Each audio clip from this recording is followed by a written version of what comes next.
네. 자, 여러분 안녕하세요. 네. 자, 오늘은 두 계명 바로 알기라는 제목으로 말씀 나눠보겠는데, 자, 두 계명이 뭘까요? 하면 여기에는 그 예수님의 말씀 속에 나옵니다. 독생자 예수님의 말씀을 보면 이렇게 있거든요. 마태복음 22장 35절에서 40절의 말씀입니다. 같이 읽어볼까요? 한 율법사가 예수를 시험하여 묻되, 선생님, 율법 중에서 어느 계명이 크니까? 예수께서 이르시되, 내 마음을 다하고 목숨을 다하고 뜻을 다하여 주 너의 하나님을 사랑하라 하셨으니, 이것이 크고 첫째 되는 계명이요 둘째도 그와 같으니, 내 이웃을 내 자신같이 사랑하라 하셨으니, 이 두 계명이 온 율법과 선지자의 강령이니라 라고 하셨습니다. 유명한 성구죠. 이 말씀을 가지고 오늘은 우리가 어떻게 살아야 하는가 하는 것을 같이 생각해 보겠습니다. 자, 먼저 크고 첫째 되는 계명이 뭐라고 했을까요? 내 마음을 다하고 목숨을 다하고 뜻을 다하여 주 너의 하나님을 사랑하라 하셨습니다. 자, 여러분 물어볼게요. 이 송글 보니까 누가 누구를 사랑하라 하신 걸까요? 내가, 그죠? 내가 누구를? 하나님을 사랑하라 하셨어요. 맞죠? 자, 둘째 계명입니다. 둘째 계명 읽어볼까요? 내 이웃을 내 자신같이 사랑하라 하셨습니다. 이것 또한 누가 누구를 사랑하는 것일까요? 그래서 내가 이웃을 사랑하라 이런 말씀이잖아요. 여러분께서 이렇게 살고 계세요? 이게 문제거든요. 말씀은 기억하는 것이 문제가 아니고 그렇게 사는 것에 문제가 있는 거거든요. 예수의 말씀을 보면 조금 문제가 있어요. 무엇이 문제냐면 이것을 그림으로 그리자면 내가 하나님을 사랑해. 오케이? 여러분도 하나님 사랑해? 자, 내가 이웃을 사랑해. 자, 내가 하나님을 사랑하고 내가 이웃을 사랑한다 라고 할 때 그 주체가 누구냐 하면 내가 주체가 되어 있죠. 그죠? 내가 하나님을 사랑해. 그죠? 내가 이웃을 사랑해. 그죠? 이 사랑이 문제다 라고 말하고 싶습니다. 이 사랑은 문제예요. 내가 주체가 되는 사랑은 문제가 있다. 왜냐? 이 나를 주체로 한 사랑은 개인주의에 빠지기 쉽다는 거죠. 개인주의에 빠지기 쉬운 거예요. 뭐냐 하면 내가 너를 사랑했지. 자기 만족. 그죠? 내가 사랑했으니까 됐지.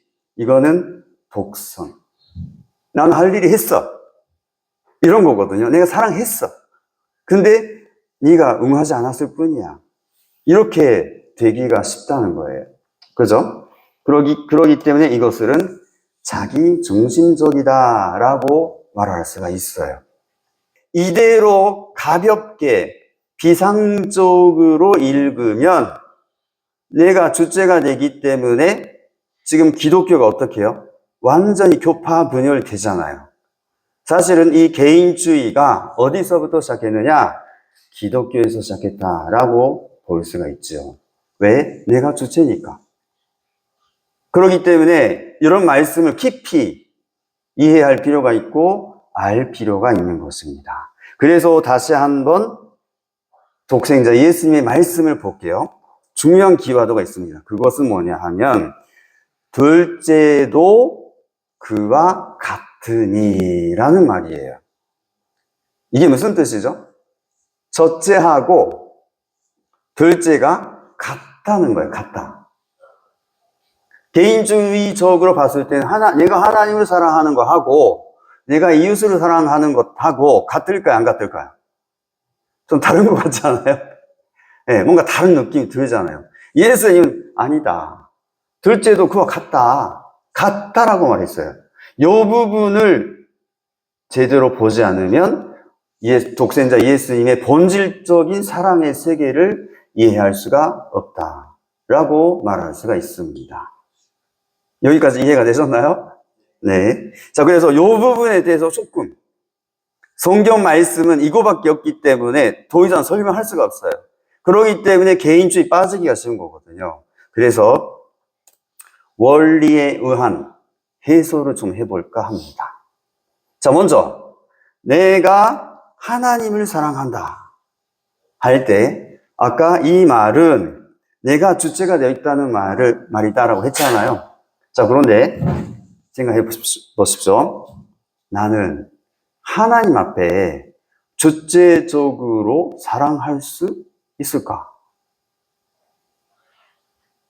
여러분 어떻게 생각해요? 내가 하나님 앞에 주체적인 입장에 서서 내가 하나님을 사랑합니다라고 할 수 있을 것 같아요? 없을 것 같아요? 어떨까요? 여기서 우리가 정말 생각해야 할 것이 있습니다. 그것이 뭐냐 하면 하나님은 나라는 사람, 여러분 한 사람 여러분을 만나기 위해서 얼마나 기다리셨는지 아세요? 과학적으로 말하자면 138억 년이라고 합니다. 어마어마하죠? 이 138억 년을 통해서 여러분 한 사람을 만나기 위해서 하나님을 사랑을 투입하셨다는 거예요. 여러분께서 그 사랑에 보답할 수 있을까요? 없을까요? 138억 년분의 하나님의 사랑. 이해가 되십니까? 타락했기 때문에 그 사랑을 우리가 잃어버리고 있는 거죠. 그래서 생각해 보니까 내가 하나님을 사랑하겠습니다 라고 말하기 전에 하나님은 더 많은 사랑으로 나 자신을 사랑해 줬다라는 사실입니다. 이해가 되세요? 어마어마한 사랑으로 우리는 이미 사랑 받은 거예요. 느끼고 안 느끼고는 다르겠지만 이건 과학적으로 객관적으로 봤을 때 하나님이 계신다면 나라는 존재, 개성진리체를 만나기 위해서 누구나 똑같이 138억 년을 기다리신 거예요. 그렇게 해서 만난 사람이에요. 한 사람. 이해가 되십니까? 자기가 그렇게 하나님이 기다리셨다가 만난 나였구나. 이런 것 한번 생각해 볼 필요가 있죠. 그러한 어마어마한 사랑을 내가 받았기 때문에 그 하나님의 사랑에 대해서 조금이라도 아름다움을, 미를 돌려드리겠다. 이 마음을 원리는 뭐라고 하느냐? 효정효심이라고 말하고 있습니다. 그렇기 때문에 저희들은 하나님을 사랑한다. 사랑할 수 없지, 어떻게 보면. 어마어마한 사랑을 이미 받아버렸기 때문입니다. 그래서 그 하나님의 어마어마한 사랑에 조금이라도 미를 돌려드리고 싶다 하는 마음. 효정효심이라는 것, 이것이 바로 하나님을 주체로 해서 내가 대상의 입장에 있으면서 그래, 내가 하나님의 대상이지. 하나님의 사랑을 받았지. 그러기 때문에 이 하나님께 사랑을, 미를 돌려야지 하는 마음. 이것이 아름다운 사랑의 세계라는 거예요. 이것을 효정효심이라고 합니다. 그래서 우리가 HJ를 하잖아요. HJ가 뭐죠? 효정이죠. 효정. 그렇죠? 그렇기 때문에 예수님이 하나님을 사랑하라 하셨을 때 그 사람은 내가 주체가 되어서 하나님을 사랑하겠다. 그런 사랑이 아니에요. 하나님이 사랑을 느꼈기 때문에 그 하나님 앞에 조금이라도 미를 돌려드리고 싶다. 하나님께 기쁘게 해드리고 싶다 하는 마음 때문에 우러나는 사랑이다라고 말할 수가 있어요. 이해가 되세요? 내가 주체가 된 사랑이 절대로 아니라는 거예요.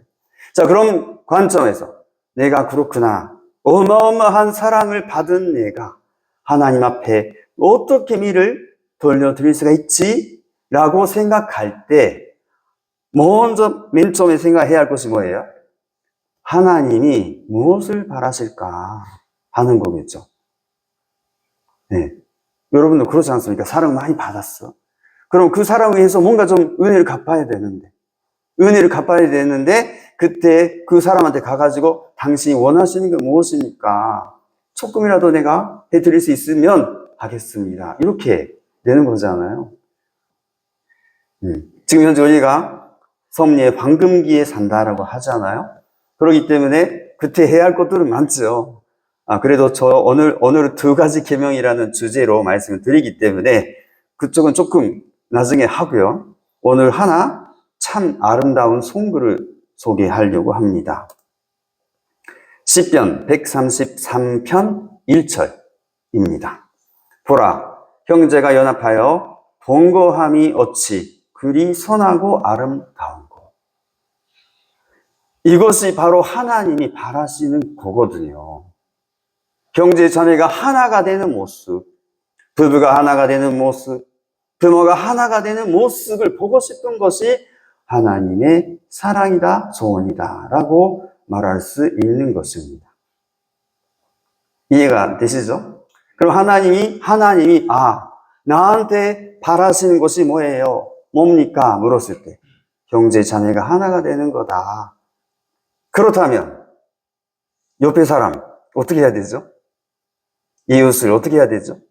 하늘 부모님은 이 친구하고 하나 되기를 바라시는구나 라는 마음 때문에 절로 그 사람을, 이웃을 사랑하게 된다는 거예요. 이것이 이웃을 사랑하라 라는 예수님의 말씀입니다. 그렇기 때문에 이 하나님을 사랑한다라고 할 때 사랑하고 내가 내 이웃을 사랑할 때 사랑하고 같을까요? 안 같을까요? 같은 개념이죠. 그렇기 때문에 예수님은 같다라고 하신 거고, 내가 이웃을 사랑한다 할 때 이것은 하나님에 대한 효심이 왼쪽으로 전개된 것이다 라고 말할 수 있습니다. 네. 자, 이거는 성경에 대한 하나의 해석이었는데요. 그래서 둘째도 그와 같다라고 하신 거예요. 같은 거예요, 같은 거. 개념이 같아요. 따로따로 있으면요, 이게 따로따로가 되면 개인주의가 돼버리는 거거든요. 그렇기 때문에 같아. 둘째도 그와 같다고 하신 이유는 근본적으로 같기 때문입니다. 자, 또 하나는 하나님의 창조 원리로부터 다시 이 관계에 대해서 바라보도록 하겠습니다. 참 부모님의 말씀을 읽어보겠습니다. 전성경 274페이지에 있는 것인데요. 사랑은 자기 혼자에게서 시작되는 것이 아니라 상대로부터 시작됩니다. 그러므로 사랑의 주인은 상대입니다. 이런 말씀을 읽으면요, 이상하다. 내 이성으로는 이해가 안 가는 거예요. 왜? 내가 당신을 사랑하는 거지 왜 상대가 사랑의 주인이 되겠냐고. 여러분 그렇지 않습니까? 그런데 제가 삶 속에서 알고 보니까 이 말씀이 맞더라는 거예요. 내가 사랑의 주인이 될 수가 없구나 하는 것입니다. 만약에 내가 고정적으로 나에게 사랑이 있다면 누구를 보나 비슷한 사랑이 나타날 거예요. 그죠? 하지만 사람을 볼 때마다, 보는 사람마다 달라. 왜 그럴까요? 내가 부족해서 그런가요? 아닙니다. 상대가 다르기 때문에 그 상대로 인해서 내 안에서 나타나는 사랑이 다른 거예요. 그렇기 때문에 사랑의 원인자가 나라고 할 수가 있다, 없다? 없는 거예요. 그럼에도 불구하고 내가 사랑의 원인자가 되어가지고 내가 사랑의 주체가 돼서 하나님을 사랑하겠다, 이웃을 사랑하겠다, 이러고 있으니 문제가 많은 거거든요. 그것은 아닙니다. 아버님 말씀대로 사랑의 주인은 상대인 거예요. 근데 우리가 너무 나 중심에 살고 있기 때문에 하나님을 쫓아내고 있는 거예요, 사실은. 이해가 되십니까? 그렇기 때문에 참 아버님의 말씀, 사랑은 자기 혼자에게서 시작되는 것이 아니라 상대로부터 시작됩니다. 그러므로 사랑의 주인은 상대인다라는 말씀 꼭 기억해 주시기 바랍니다. 자, 중요한 것은 그렇다면 이게 큰 원칙이거든요. 그러면 하나님은 주체다 했잖아요, 주체. 하나님 혼자 상대 없이 사랑을 느낄 수가 있다, 없다? 절대로 없습니다. 누가 필요하다? 누가 필요하지? 상대가 필요한데요. 사랑은 상대 없이 안 생긴다 했잖아요. 그 상대가 누구라고요?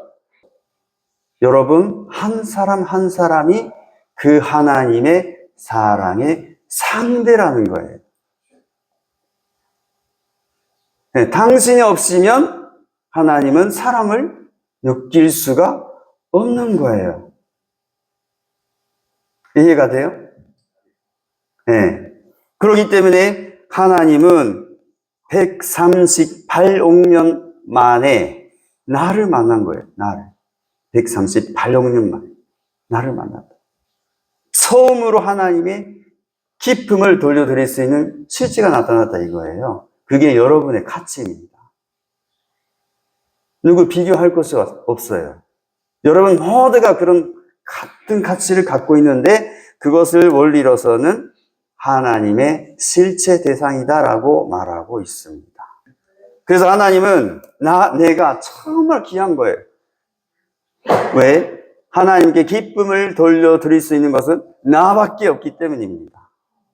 그게 여러분의 가치예요, 여러분의 가치. 우리의 가치예요. 나밖에 없어. 하나님께 기쁨을 돌려드릴 수 있는 존재. 나밖에 없는 거예요. 그게 여러분의 가치예요. 자, 그런데 중요한 것은 나도 하나님의 실제 대상이고 하나님의 창조 원리 안에 있잖아요. 그죠? 그러면 내 혼자 기쁨을 느낄 수가 있다, 없다? 없는 거예요. 사랑은 상대 없이 안 생긴다 했잖아요. 그럼 여러분에게는 상대가 필요하다, 필요 없다? 필요한 거예요. 이처럼 여러분도 나도 우리가 모두 창조 원리 속에 있기 때문에 혼자 기쁠 수가 없어요. 반드시 상대가 있어야 돼. 그것을 성경에서는 이웃이라고 한 거죠. 이웃. 이웃이 어디 있죠? 이웃 어디 있어요?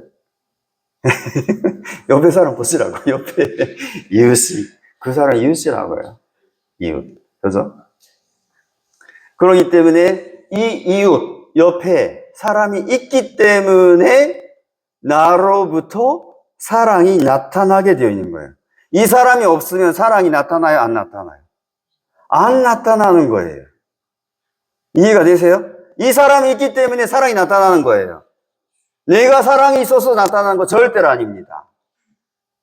그렇기 때문에 사랑의 주인은 상대다라고 한 거죠. 이해가 되세요? 그래서 가정연합의 2세는 이러한 가치관을 갖고 있어야 돼요. 지금까지 나 중심으로 사랑했어. 옆에 사람 사랑했고 하나님 사랑했지만 그거는 잘못된 사랑이었다는 거예요. 이해가 되세요? 사랑의 주인은 상대였구나. 만약에 여기 있는 청년들이 모두가 그런 사상을 가지고 사고를 가지고 서로를 사랑하게 되면 여기 어떻게 될까요? 여기 하나님 있을까요? 없을까요? 있는 거예요. 하나님 여기에 임재하는 거예요. 임재. 이해가 되실까요? 하나님은 그것을 보고 싶은 거예요. 이해가 되시죠? 자, 그래서 내가 이웃을 사랑할 때 그 사랑은, 이 사랑은 뭐예요? 이 사랑은 내 사랑일까요? 내 사랑이다. 이 사랑은 내 사랑이다라고 할 수가 있을까 없을까요? 이 사랑조차 내 사랑이다라고 할 수가 없어요. 왜냐? 나의 원인은 하나님이 있을 것이고, 그죠? 이웃의 원인도 하나님이 있는 거잖아요. 그럼 내가 하나님의 자녀다, 이웃도 하나님의 자녀다 하면 하나님 안에서 옛날에 실제가 되기 전에는 하나님 안에서 완전히 하나가 됐었을 거예요. 그죠? 근데 그 친구가, 둘이가 나눠서 실제로 나타나니까 하나님 안에 있던 사랑이 여기에 나타났을 뿐이라는 거예요. 결국, 이거는 누구 사랑이다? 하나님의 사랑인 거예요. 옆에 사람이 있기 때문에 내가 하나님의 사랑을 느낄 수가 있는 거구나. 체휼할 수 있겠구나. 이러한 가치관을 가지고 있어야 합니다. 이해가 되셨나요? 네. 그래서 참 부모님은 이렇게 말하죠. 사랑의 주인은 상대야. 사랑의 주인은 상대입니다. 내가 될 수가 없어요. 하지만 맨 처음에 말씀드렸죠. 만약에 내가 주체가 돼버렸어. 내가 주체가 돼버리면 사랑의 주인이 누가 되는 거지? 내가 사랑의 주인이 돼버리는 거죠. 그럼 내가 너를 사랑한다 이렇게 되는 거거든요. 그러면 이 사랑은 어떤 사랑이죠? 이웃을 사랑한다 할 때 이 사랑은 어떤 사랑이냐? 자기 만족을 구하는 사랑이다. 독선, 이기적인 사랑이다. 이럴 수밖에 없는 거예요. 내가 주체이기 때문에. 내가 주인이기 때문에. 그죠? 그리고 자기 중심적인 사랑일 수밖에 없는 거예요. 이 사랑이 뭐냐 하면 아담 헤아가 타락해서 생긴 사랑입니다.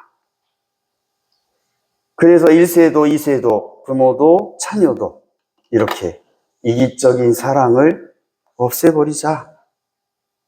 나 중심의 사랑 없애버리자. 그렇게 해서 자기 만족이라든가 독선, 이기적, 자기 중심적인 사랑을 벗어버려야 돼. 이렇게 해서 개인주의를 극복해 간다면 여러분의 미래는 밝다라고 할 수가 있죠. 여러분, 밝은 미래가 좋을까요? 어두운 미래가 좋을까요? 밝은 미래가 좋겠죠? 밝은 미래를 위해서 지금 조금 고생하더라도 밝은 미래를 준비해야 되지 않겠어요? 그렇죠? 그렇기 때문에 여러분 사고 방식을 좀 바꿔보세요. 결론입니다. 두 계명의 바른 이해가 뭐냐? 첫 번째, 예수님은 이렇게 말했죠. 그거 첫째 되는 계명. 내 마음을 다하고 목숨을 다하고 뜻을 다하여 주 너희 하나님을 사랑하라 하셨고, 둘째 계명, 내 이웃을 내 자신같이 사랑하라 하셨습니다. 하지만 이 말씀을 나 중심으로 사랑하게 되면 지옥으로 가는 거예요. 개인주의에 빠지는 거예요. 이해가 되시죠? 그렇기 때문에 이 통일 원리를 알고 있는 이 세들은 나는 사랑의 주인이 아니야. 될 수가 없어. 상대가 있기 때문에 사랑이 나타나는 거지. 내가 사랑의 주인이 될 수가 없어. 내가 사랑의 주인이 됐다는 건 타락의 사랑이다. 이렇게 인지를 하셔야 돼요, 여러분. 사고 방식을 바꿔야 돼요. 그러면서, 그래, 내가 사랑의 주인이 아니기 때문에 상대를 사랑의 주인으로 모시고 살자. 남자도 여자도. 상대가 사랑의 주인인 거죠. 그렇게 살 때 이 둘이 사이에 하나님이 임재하십니다. 그것이 바로 하나님과 함께 사는 기쁨과 행복의 세계다라고 말할 수가 있지요. 그래서 이렇게 천원대교회는 많은 청년들이 있어요. 그렇기 때문에 여러분 한 사람, 한 사람이 이러한 사상, 사고방식, 생활관, 생활 원리를 가지고 스스로 개명해야 돼. 내가 사랑의 주인 될 수가 없지. 상대가 사랑의 주인이지. 그러한 마음을 갖고 살게 될 때 천원대교의 청년들이 있는 곳은 항상 하나님이 함께 하신다. 그것이 천국이다 라고 말할 수가 있는 것입니다. 그래서 여러분께서 예수님의 두 가지 계명, 먼저 하나님을 사랑하라, 이웃을 사랑하라 했지만 이거는 다른 것이 아니에요. 똑같이 상대를 사랑의 주인으로 세워서 모시는 삶을 살아봐라. 그것이 우리가 지상 천국을 만드는 비결이다 라고 말씀드리며 제 말씀을 마치겠습니다. 감사합니다.